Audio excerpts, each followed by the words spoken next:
स्वागत है दोस्तों आपका आज मेरे चैनल सीक्रेट एस्ट्रोलॉजी पे। और आज हम बात करेंगे डी लेटर के लोगों के बारे में। आपको मैं बताऊंगी डी लेटर के लोग कैसे होते हैं। हिंदी में इसका अक्षर आता है ड या फिर द। जिस भी तरीके से प्रोनाउंसिएशन करें यह आपके ऊपर डिपेंड करता है। तो चलिए आज मैं बताती हूँ कि डी लोगों के हमारे लोग कैसे होते हैं। तो दोस्तों इसकी न्यूमरोलॉजी आती है 4 और ये हमारे राहु देव से, राहु के तो आप जानते होंगे अगर प्लैनेट्स और नवग्रह के बारे में जानते हैं तो राहु से रिजेंबल करते हैं इनका बिहेवियर।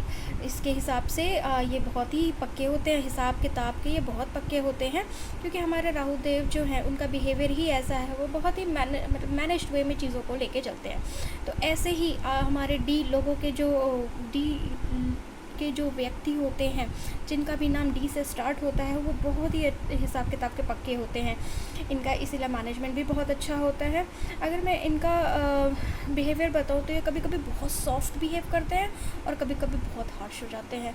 बहुत ही हार्ड वर्ड्स बोलते हैं लोगों को क्योंकि उत्तेजित हो जाते हैं ज़्यादा। तो जिस तरीके से राहु देव होते हैं उसी तरीके से ये भी उत्तेजित होकर किसी को बहुत बुरे वर्ड्स बोल देते हैं। इनकी इच्छा शक्ति बहुत होती है, डिज़ायर्स बहुत होते हैं इनके पास। इनको हमेशा कुछ ना कुछ ऐसा सोचना होता है।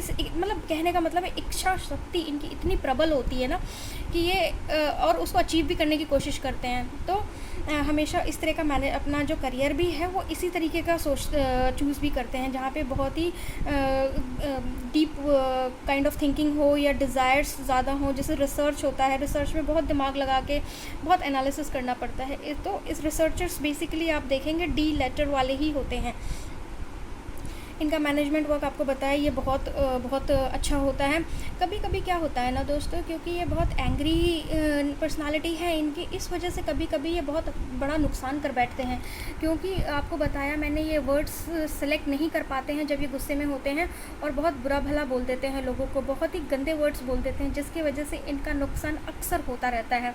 तो इधर आपको सावधान रहने की ज़रूरत है। थोड़ा सा आप माइंड को कूल करिए, मेडिटेट करिए, इससे आपको बहुत फ़र्क पड़ेगा। इनकी ख़ास बात यह है कि ये अपनी लाइफ में कुछ सीक्रेट्स ऐसे रखते हैं जो वो किसी को नहीं बताते। ये सिर्फ़ और सिर्फ ये अपने तक रखते हैं। तो काफ़ी इनके पास सीक्रेट्स होते हैं और ये बहुत ऑनेस्ट होते हैं। ये बहुत बड़ा मतलब बहुत बड़ा है कि कोई ऑनेस्ट हो। आजकल के ज़माने में ऑनेस्ट और लॉयल इंसान मिलना बहुत मुश्किल है। और अगर आप डी लोगों के साथ हैं तो आप मान के चलिए कि वो आपके लिए बहुत ऑनेस्ट होंगे। Specially love relationship, love affairs में ये अपने पार्टनर के साथ या फिर मैरिज लाइफ में भी अपने पार्टनर के साथ बहुत लॉयल होते हैं, बहुत ही ज़्यादा लॉयल होते हैं। उनके लिए कुछ भी कर गुजरने के लिए तैयार होते हैं।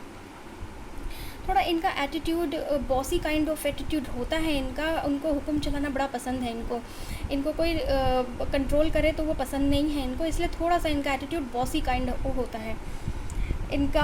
अगर मैं और प्रोफेशंस की बात करूं तो ये राइटर भी होते हैं क्योंकि इनकी इच्छा शक्ति बड़ी प्रबल होती है। तो बहुत अच्छे डीप थिंकिंग ये कर सकते हैं जिसकी वजह से ये राइटिंग में या फिर सिविल सर्विसेज में या फिर इंजीनियरिंग में इनका करियर अच्छा बन सकता है। अगर मैं आपके एनिमी नंबर्स की बात करूं तो डी लोगों के एनिमी 7 होता है। 7 नंबर से आप दूर रहिए तो आपके लिए ज़्यादा अच्छा है। मत प्रेफर करिए 7 नंबर, या जैसे कुछ भी आप करना चाहते हो और वहाँ पे नंबर 7 आ रहा है तो आप अवॉइड करिए।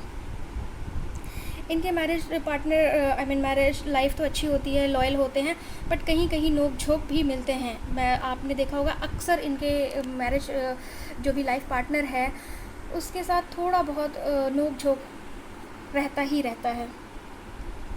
अगर मैं इनके टैरो कार्ड रीडिंग की बताऊं तो आता है एम्परर, जो कि दिखाता है कि अथॉरिटी को शो करता है। अथॉरिटी मतलब यही तो आप किसी के ऊपर अथॉरिटिव हो रहे हैं, मैनेजमेंट को शो करता है, सिस्टमेटिक वे में चीज़ों को मैनेज करते हैं, सिस्टमेटिक मैनेजमेंट इनका रहता है। फिर कमांडिंग होते हैं और ऑब्वियसली रियलिस्टिक थिंकिंग होते हैं। किसी भी सिनेरियो को ये बहुत अच्छा ज्यूम भी कर लेते हैं जिसकी वजह से आपको बताया मैंने कि ये राइटर हो जाते हैं। अगर मैं वैदिक एस्ट्रोलॉजी को लेके चलूँ तो इनके लाइफ में मैं ज़्यादा स्ट्रगल तो नहीं देखती, लेकिन हाँ पर्सनालिटी में लेके एंगर है इनके। और क्योंकि इनको पता नहीं होता है कि ये क्या वर्ड्स बोल रहे हैं तो इस चीज़ों से आप दूर रहिए, आप थोड़ा सा मेडिटेट करिए और राहु का मंत्र जाप करके आप मेडिटेशन करिए। ओम राम राहुवे नमः का जाप करिए और इससे आप मेडिटेट करिए। सुबह भी कर सकते हैं और शाम को भी कर सकते हैं। जब भी आपको टाइम मिले एटलीस्ट 5 मिनट आप ध्यान लगा के बैठिए। यही है दोस्तों आज के लिए। आपको वीडियो अच्छी लगी हो तो आप मुझे कमेंट करके ज़रूर बताइए और दूसरों को भी शेयर करिए। और अगर आपको कुंडली एनालिसिस करानी है तो आप इस वेबसाइट पे जाइए, वीकली वैदिक एस्ट्रोलॉजी एंड फॉर्म फिल कर दीजिए। मैं आपकी पूरी कुंडली एनालिसिस करके आपको सेंड कर दूँगी। धन्यवाद दोस्तों, आपका दिन शुभ रहे।